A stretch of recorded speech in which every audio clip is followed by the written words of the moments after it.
Mas a verdade é que o palato tem muitas surpresas para a gente. E é importante a gente estar atento a essas variações, essas armadilhas que o palato pode nos apresentar e que normalmente a gente não está muito ligado nisso, assim, né?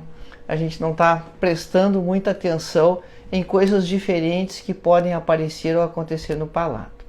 Uma questão importante, sempre quando a gente vai trabalhar com área anatômica, a gente vai ter a consideração de algumas patologias que elas são específicas daquela área anatômica, você só vai ver lá. E você também vai ter situações gerais de patologia, alterações que você vai encontrar em qualquer lugar da boca e você vai encontrar naquela área que você está trabalhando ou tentando diagnosticar. O que eu quero dizer com isso? Eu quero dizer com isso que quando, por exemplo, você está trabalhando com a língua, você tem tudo que se conhece de patologia que pode acontecer na língua.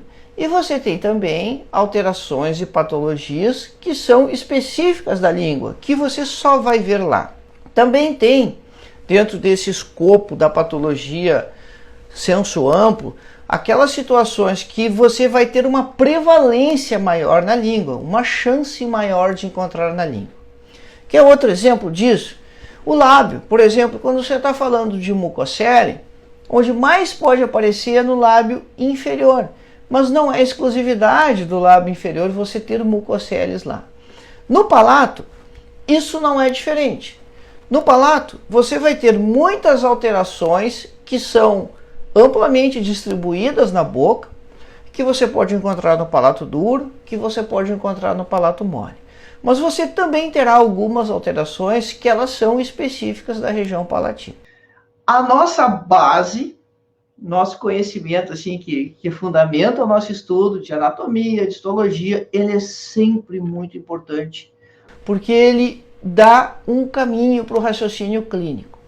Então você precisa lembrar o que mais você encontra no palato, além daquela mucosa rósea, que quando a gente vai fazer uma cirurgia no palato duro é difícil de trabalhar, de descolar, é um inferno.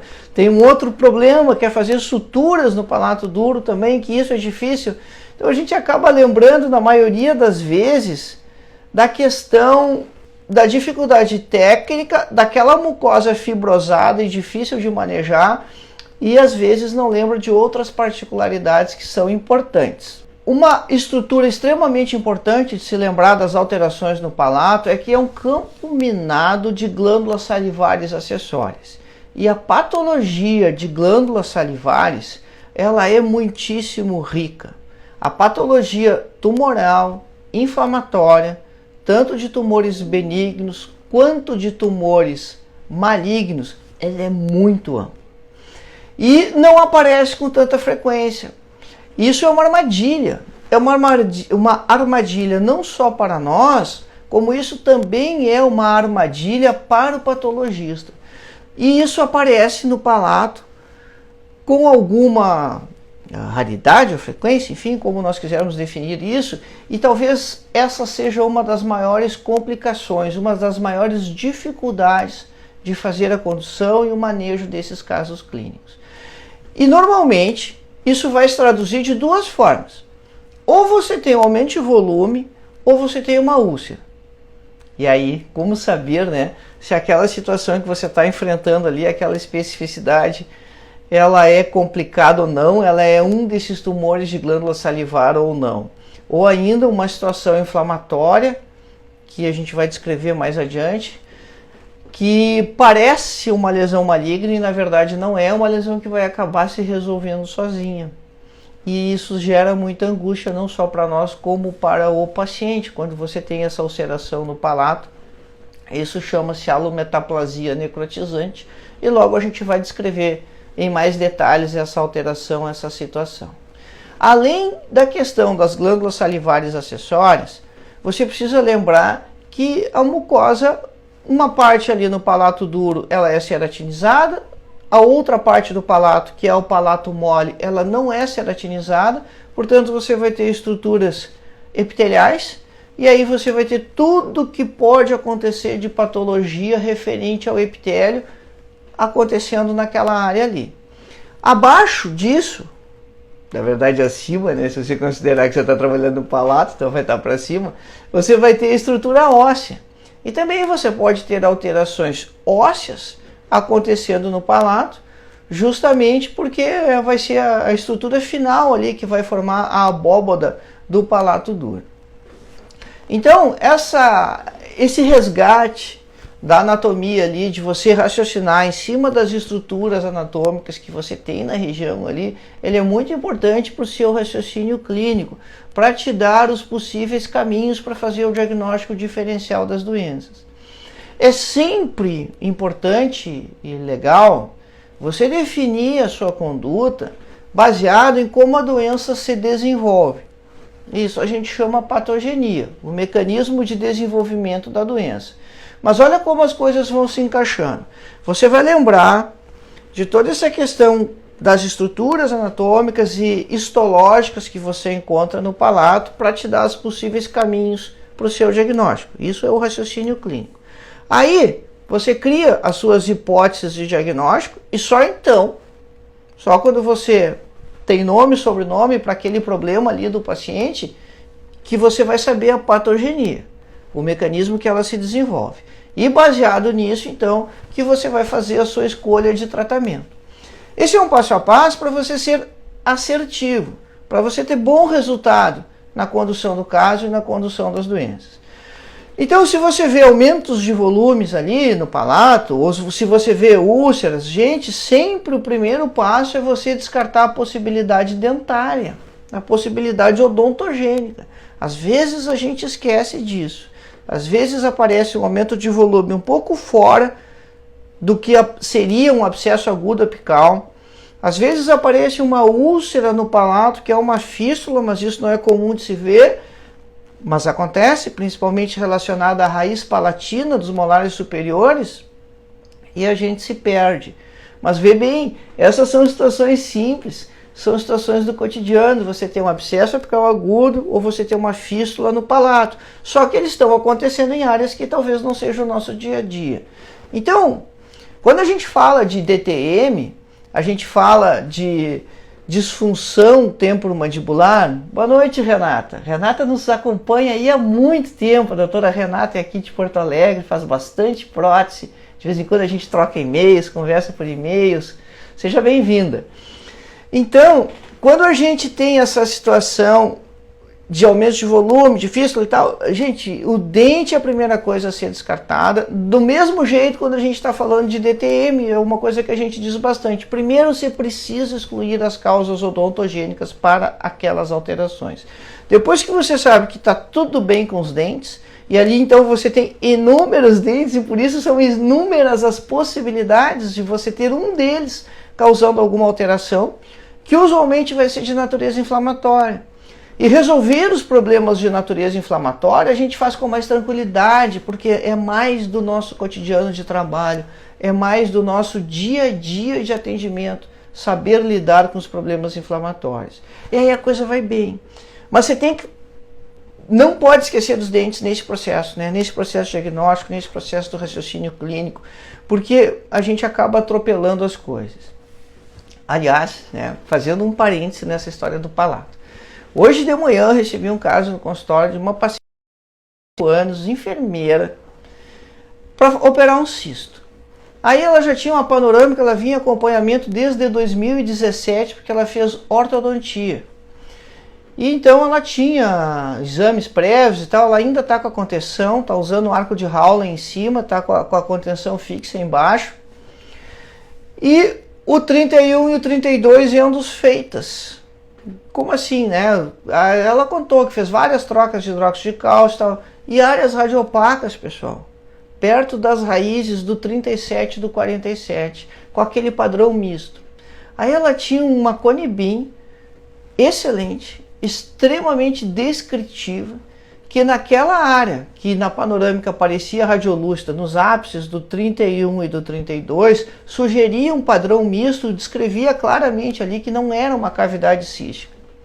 Então, o que é isso? Aí eu perguntei para ela, tá, mas esses dentes, quando você fez o tratamento de canal, eles tinham vitalidade? Ela disse assim, sim, eles estavam vivos, foi difícil para o dentista, porque teve que anestesiar, me doeu bastante. que você pode imaginar, né? De uma área radiolúcida na região anterior da mandíbula, de duas áreas radiopacas próximo aos molares inferiores, né? Esse padrão misto de formação, displasia semento-óssea, ou displasia semento-óssea florida, ou displasia sementária periapical. Essa lesão tem vários nomes diferentes, tem uma sinonímia muito ampla, mas é uma lesão de diagnóstico clínico e radiográfico. O paciente fez 2 endos desnecessárias.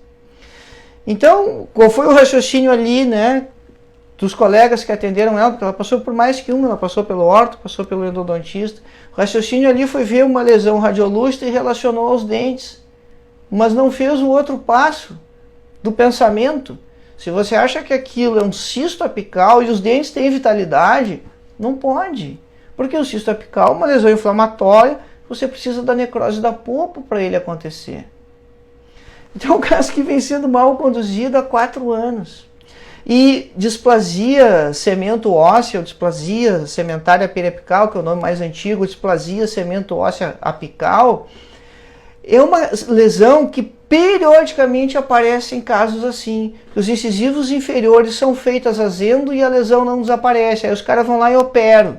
E depois que opera, volta a imagem. Claro que vai voltar a imagem. O osso ali funciona diferente. E por isso que ele origina a lesão.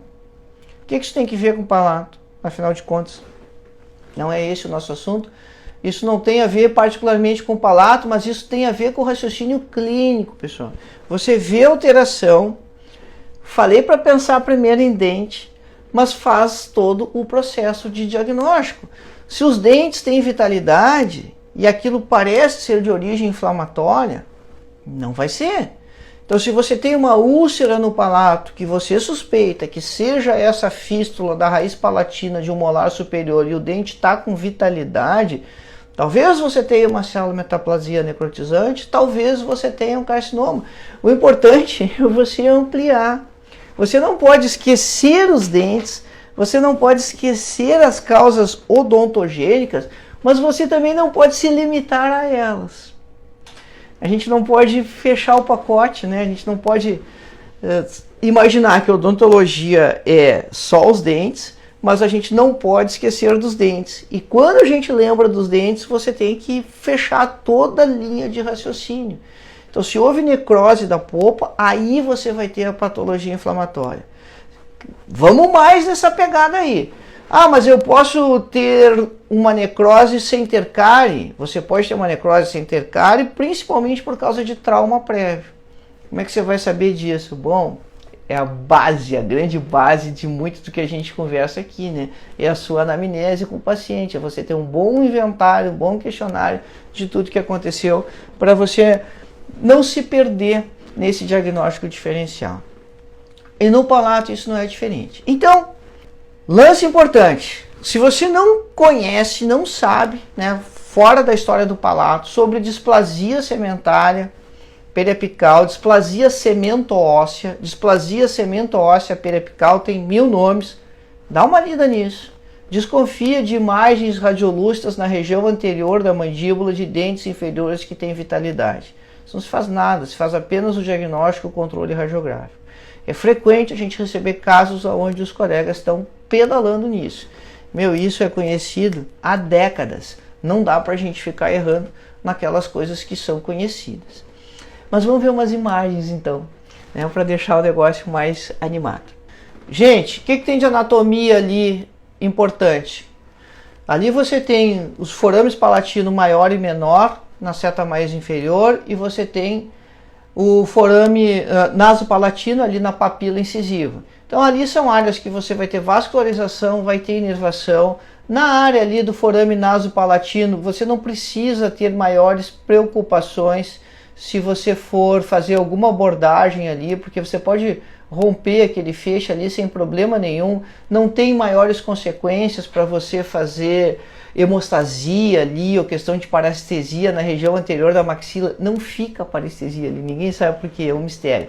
Mas lá na região mais posterior, aí você tem a artéria palatina, e aí sim você pode ter um sangramento mais significativo. Ela tende a andar no ponto em que distante entre a margem livre gengival e a linha média, e aí você procura fugir dali quando for fazer os seus descolamentos, as suas incisões. E o resto da área ali do palato duro, você não tem musculatura e você não tem outras estruturas nobres. Então, relativamente fácil de trabalhar ali, né? Fazer o descolamento dessa mucosa é que acaba sendo bastante trabalhoso, porque ela é muito inserida. Você tem aquelas situações que são exclusivas de aparecimento, quer dizer, quase exclusivas de aparecimento no palato, que são os tórios. E os tórios são crescimentos ósseos, osso bom, osso saudável. Você pode ter tórios na mandíbula também, mas os tórios mandibulares, eles acontecem por lingual na região dos caninos inferiores.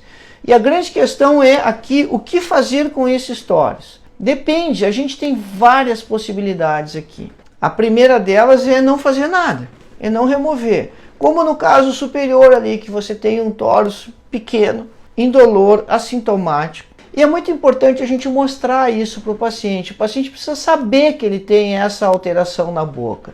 E é muito frequente eu mostrar isso para os pacientes, coloca um espelho na mão, usa a microcâmera, mostra para a pessoa, né, e valoriza a informação, explica para ela o que está acontecendo.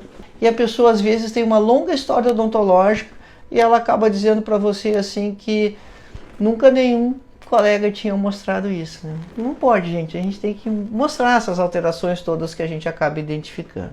É importante para a nossa prática profissional, é importante para o seu relacionamento com os pacientes saber que você está atento ao que está acontecendo na boca dele. E você ter essa atitude de mostrar o tórax, de mostrar a lesão, denota essa questão, denota esse ponto de você estar atento. E tem situações que você vai fazer uma reabilitação no paciente, ou vai trocar as próteses, enfim, e aí o tórax interfere na prótese. Nesses casos ele vai ter que ser removido. Aqui, tá, beleza, dá para discutir no caso do meio a qualidade da PPR. Isso é outra história, né? Que já tem uns aumentos ali, né? Acrílico misturado ali. Mas repara na armação e repara no eixo de inserção. Então foi possível ali confeccionar a prótese parcial removível superior sem fazer a remoção do tórax. E tá tudo bem. Não tá nada errado ali. Não há problema nenhum nesse caso de você adaptar o eixo de inserção da prótese à situação do tórax. O que não pode é a prótese provocar traumatismo crônico no tórax, porque o traumatismo crônico, esse sim, é uma das indicações para você remover o tórax. No caso mais de baixo, aqui no caso inferior, você já tem uma ulceração ali, e isso é sinal de traumatismo crônico, e esse é um dos pontos ou uma das indicações para fazer remoção. Mas vamos explorar mais isso.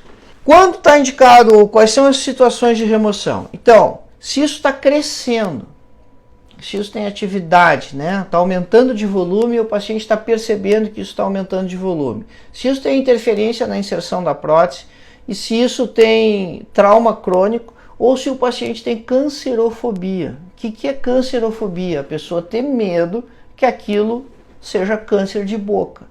E aí não dorme de noite, as pessoas realmente se preocupam com essas alterações e aí talvez a melhor conduta seja realmente a remoção cirúrgica. Isso é um dos segredos do consultório. Você valorizar essas coisas e mostrar que o paciente cria confiança, cria vínculo com você. Mas olha só, no caso inferior, a dificuldade aqui está em você ter confiança, certeza que realmente você está frente a um tórax. Por quê? Porque vem aquela questão aqui do diagnóstico diferencial das patologias de glândula salivar acessória. Será que aquilo ali que está ulcerado não pode ser um tumor de uma glândula acessória?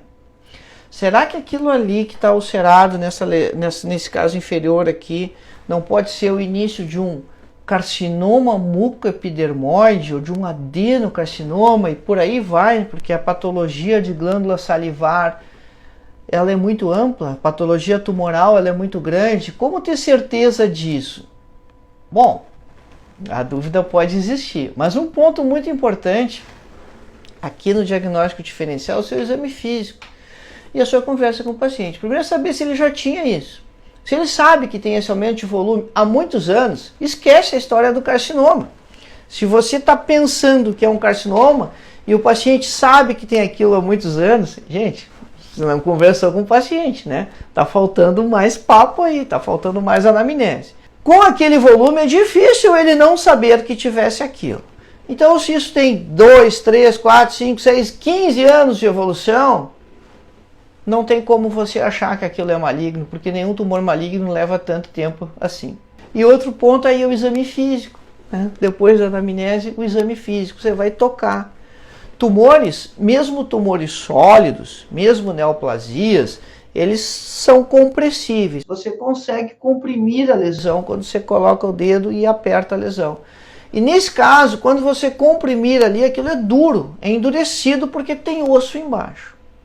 Então, o que você vai fazer nesse último caso aqui? Depende. Você pode tratar a úlcera crônica, você pode optar por tratar a úlcera crônica e, no segundo momento, fazer a remoção desse tórax. Então você pode ali imediatamente já indicar a remoção e já tirar aquela úlcera junto, né? Inclui a úlcera na incisão ali. E esses tórax você precisa fazer um duplo Y, né? Você vai fazer um corte assim, perto do palato, vai fazer um corte linear sobre ele e de novo assim embaixo. E aí você vai abrir isso assim, né? Como fosse um livro, expondo toda a superfície do tórax ali, e aí vai fazer o desgaste dele. E, gente, é osso duro.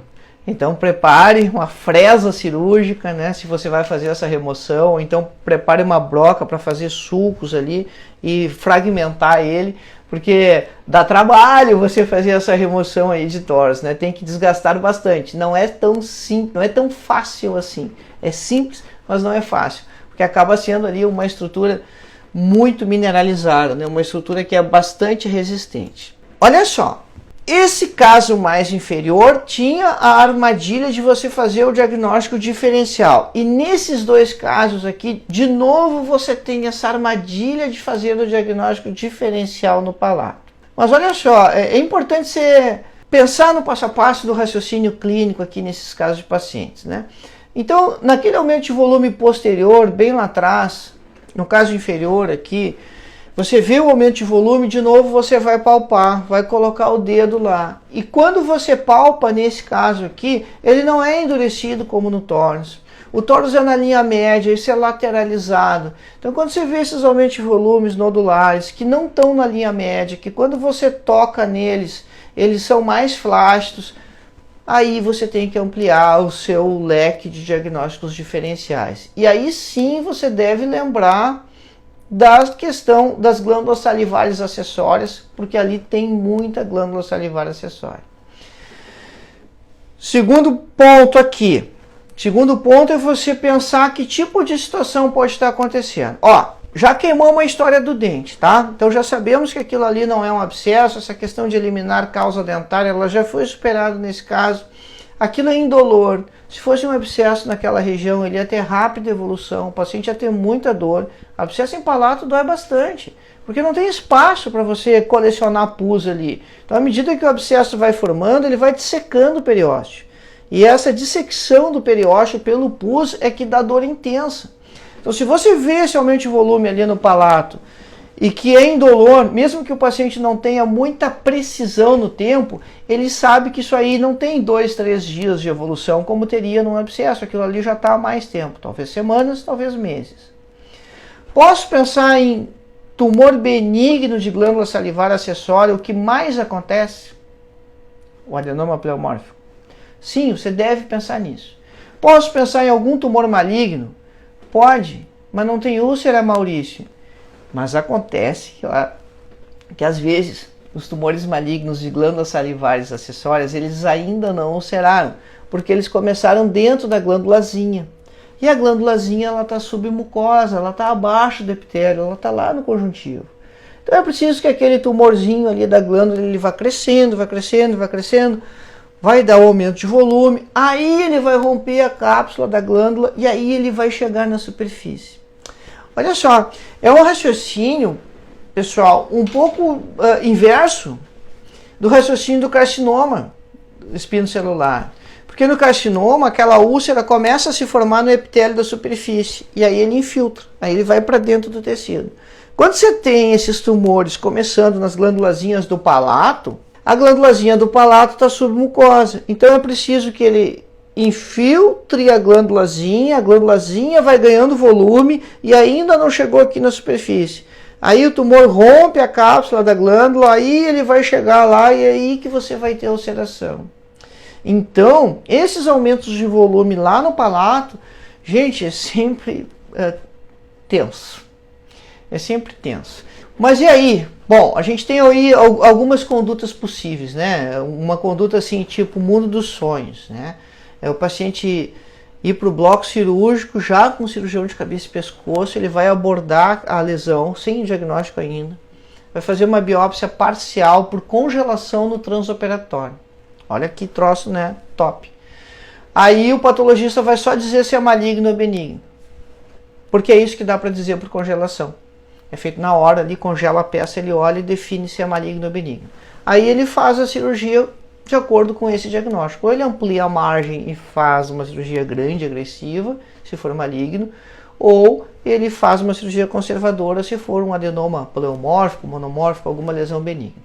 Por outro lado, ou outra forma de conduzir o caso é fazer a biópsia parcial primeiro ali e depois fazer o procedimento definitivo, né, o procedimento conclusivo do caso, quando você receber de volta o laudo histopatológico.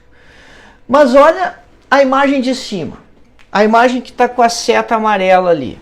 Você tem uma úlcera agora no palato, mas essa é a úlcera que engana todo mundo, porque esse é um exemplo da cialometaplasia necrotizante. Olha que nome complicado tem isso, cialometaplasia necrotizante. Quando você vê aquela ulceração ali, é natural você pensar em alguma lesão ruim, maligna talvez, mas observa com cuidado, olha a semiotécnica, pessoal, não tem borda elevada, não tem área de infiltração ali, então você pode até pensar nisso. Aí você começa a avaliar esses outros critérios do exame, da lesão ali, da observação, né?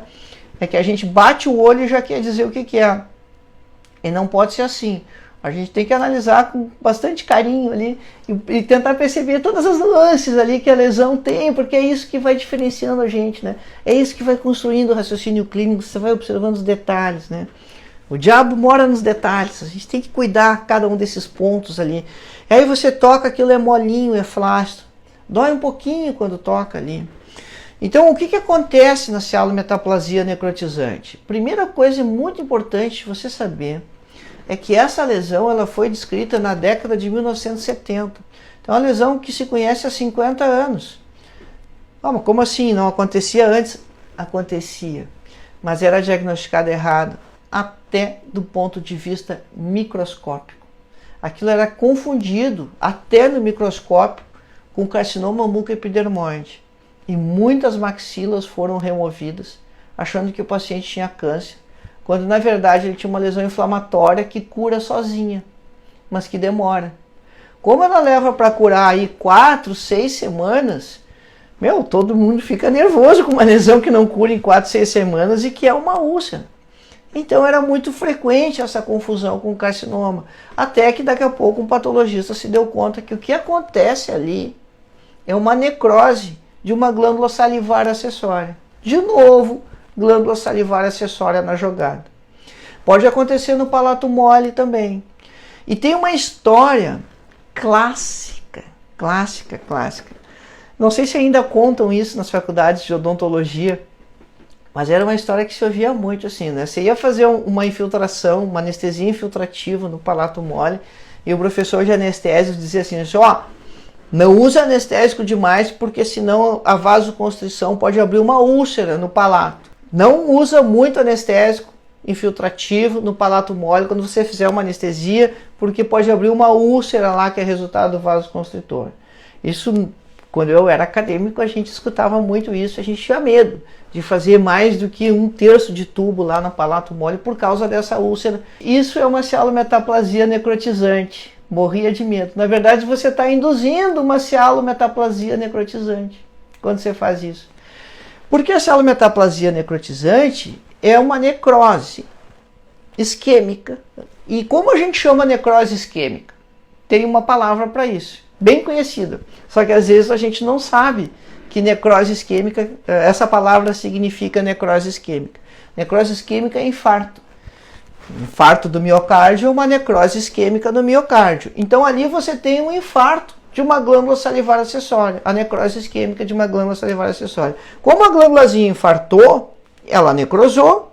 Como ela necrosou, ela vai acabar tendo que ser eliminada ali, ela necrosou submucosa e aí acaba abrindo aquela ulceração. Só que aquela ulceração, ela está numa área que era de necrose.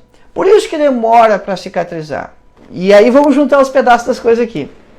E como você tinha ali a estrutura da glândula salivar e ela está em processo de necrose, quando você faz a biópsia, você vai ver uma alteração na lâmina que é muito parecida com o carcinoma mucoepidermoide.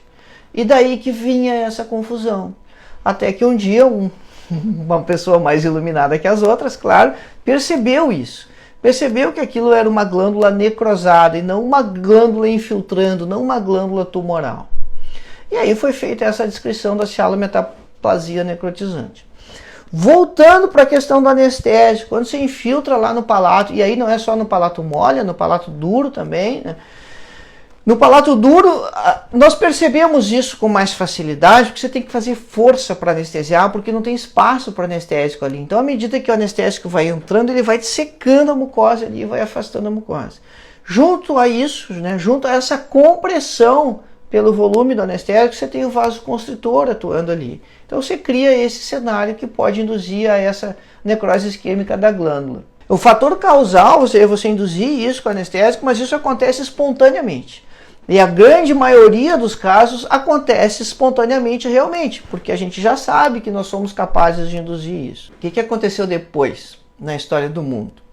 Depois que alguém publicou isso, demonstrou, um trabalho cheio de fotomicografia, os laboratórios de patologia se debruçaram sobre seus arquivos.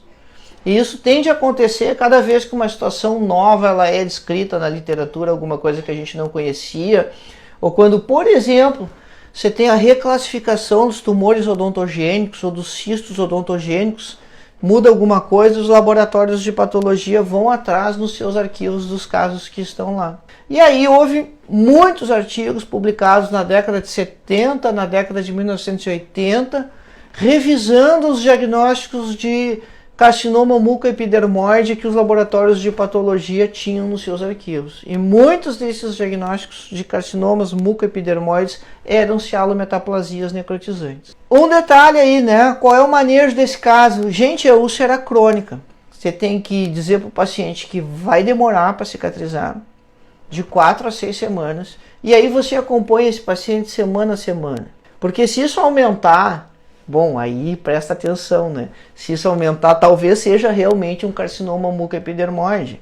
Talvez essa confiança que a gente teve na avaliação clínica, ela precisa ser revista. Então, acompanha esse cara semana a semana para ver como a lesão está evoluindo. Faz tratamento de úlcera crônica, tira a infecção secundária, né? Porque isso é muito importante para que você tenha a cicatrização facilitada ali. E um detalhe, ficou na dúvida, essa é a indicação de biópsia. Então, se você ficou na dúvida na evolução do processo ou do aspecto clínico da lesão ali, da cialometaplasia, faça uma biópsia e coloca esse talvez diagnóstico ou coloca os dois diagnósticos lá na sua ficha de biópsia para o patologista, né? Se isso seria ou um carcinoma mucoepidermoide, que é o que tem essas ulcerações, ou se isso seria uma cialometaplasia necrotizante. Dá essa pista para o patologista, é importante para que ele também não se perca, né? A gente precisa ajudar quem está nos ajudando. Pode usar laser? Pode usar laser sim na úlcera crônica ali, não tem problema, pode usar laser, mas você tem que ter confiança no seu diagnóstico, porque o laser não deve ser utilizado em tumores malignos. Se você tem a suspeição que seja um tumor maligno, não aplica o laser.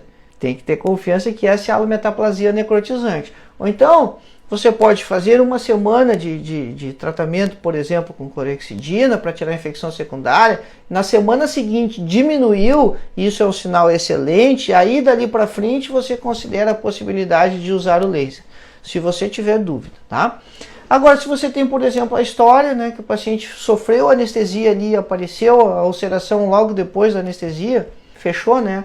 Então encaixa as peças antes, mas se suspeitar que é maligno, não faz laser terapia. Gente, e aí quando você tem essas lesões no palato lá, que você faz a opção da biópsia e o paciente volta na semana seguinte com um aspecto clínico pior, isso pode acontecer em qualquer outra situação. Cara, você está aguardando o laudo patológico aqui para dar nome e sobrenome para o tumor, mas quando o aspecto clínico ele se torna mais grave, depois que você fez a biópsia, não é porque você fez a biópsia, é porque o tumor evoluiu com o passar do tempo. Então, vê que na imagem de cima você tinha uma pequena úlcerazinha, se fugiu da úlcera ali, se fez a biópsia na porção lateral e a sutura nem parou, né? Na semana seguinte os pontos já haviam caído e a lesão estava aberta lá, então esse era um adenocarcinoma. E aí, então, o paciente tem que ser encaminhado para o oncologista para o tratamento. Então, esses aumentos de volume no palato, quando eles são lateralizados, são as lesões que você tem que estar mais atento. Também acontece situações como o carcinoma espinocelular, e aí você vê não aquela úlcera tão típica, mas você vê aquelas áreas eritroplásicas com áreas de ulceração mais perto ali do trígono retromolar. Então tem que fazer biópsia aqui nesses casos, não tem outra forma de você fazer o diagnóstico conclusivo do carcinoma. E aí, gente, tem também assim, ó, muita coisa interessante que acontece no palato que se refere a cistos, principalmente a cistos apicais, que acabam desenvolvendo em direção ao palato. Aí qual é a pegada, né? Bom, como é que a gente vai diferenciar isso aqui da patologia inflamatória periapical e como a gente vai diferenciar isso aqui da questão de glândula salivar? Uma questão importante é que você não vê normalmente essas lesões de glândula salivar acontecendo assim nessa região tão anterior que nem nesses casos, tá? Mas, gente, é exame de novo, né?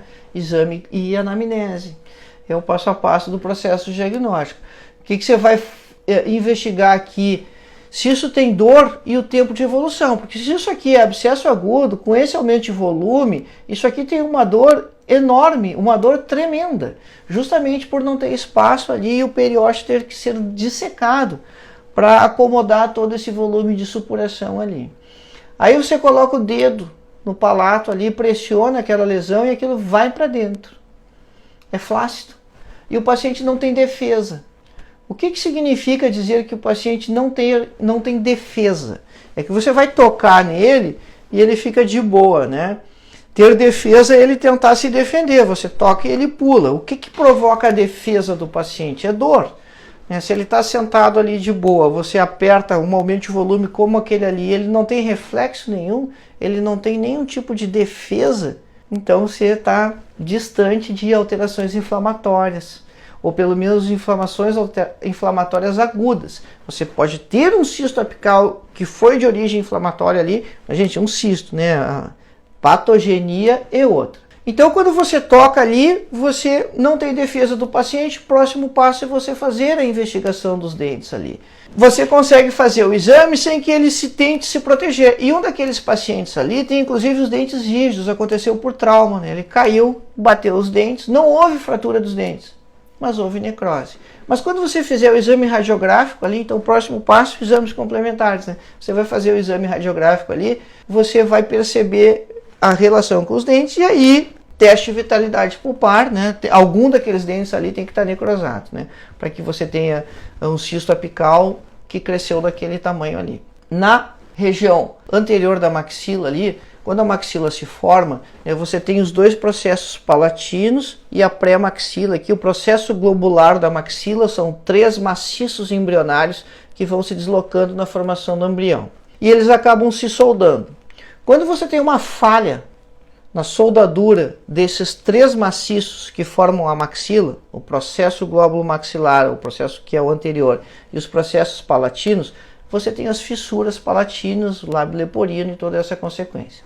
Nessa zona de fusão, na região anterior, na região do canal, do ducto nasopalatino, você tem epitélio. Na linha média você não tem epitélio, mas na região ali do canal do ducto nasopalatino você tem epitélio, e os remanescentes desse epitélio podem originar um cisto, que é o chamado cisto nasopalatino. Como esse cisto acontece na região de soldadura ali das fissuras que formam o complexo maxilofacial, ele é chamado um cisto fissural. Existem alguns cistos fissurais, a lista era grande. Com o passar do tempo foi se descobrindo que não ficava epitélio aprisionado em todas essas áreas, no caso ectoderma aprisionado em todas essas áreas de fusão, e aí os cistos foram sendo descaracterizados como cistos fissurais. Mas o cisto nasopalatino, então, ele vai acontecer ao longo do trajeto do ducto nasopalatino. Ele pode acontecer numa porção mais alta dentro da maxila, e você não perceber ele clinicamente. Ele pode inclusive ser um achado radiográfico entre os incisivos centrais. E aí o diagnóstico diferencial é de um cisto inflamatório ou de um cisto apical, mas você vai fazer o teste de vitalidade dos dentes. Quando esse cisto acontece mais perto da papila incisiva, ele pode provocar aumento de volume da papila incisiva. E aí ele recebe o nome de cisto da papila incisiva. Então, o que é o cisto da papila incisiva? É um cisto nasopalatino mais inferiorizado ali junto da saída do forame incisivo. E a etiopatogenia é a mesma, então é um cisto fissural. Só que aí a questão é o seguinte: esse aumento de volume ele vai acontecer na linha média. Ele não vai ser um aumento de volume lateralizado, porque o canal é na linha média. Então, nesse caso de cima, você não pode fazer essa confusão com o cisto da papila incisiva ou com o cisto nasopalatino, porque ele está lateralizado. Na imagem inferior, sim, você pode fazer o diagnóstico diferencial, ou a hipótese aqui, de ser um cisto da papila incisiva, um cisto nasopalatino, né? Tudo é questão de posição anatômica. Mas quando você testar a vitalidade dos dentes, você vai conseguir estabelecer esse diagnóstico diferencial. Qual o exame radiográfico? O exame que vai caber a lesão, né? Então, normalmente você vai começar o exame radiográfico com a periapical. Se a periapical conseguir contemplar toda a área, beleza. Agora, se não, você pode passar para panorâmica, para oclusal ou para conibim. Quanto mais detalhes você tiver, melhor. Tá? Na questão da periapical, às vezes a espinha nasal fica projetada dentro da cavidade do cisto e ele fica com uma imagem que lembra um coração, por causa dessa projeção radiopaca da espinha nasal, né, na película. Tumores benignos, como por exemplo papiloma, e a grande questão são as estomatites nicotínicas e a questão das lesões cancerizáveis que podem acontecer no palato também, porque quando você tem um paciente com estomatite nicotínica ou com leucoplasias no palato, esse é um paciente que você não pode dar alta para ele nunca.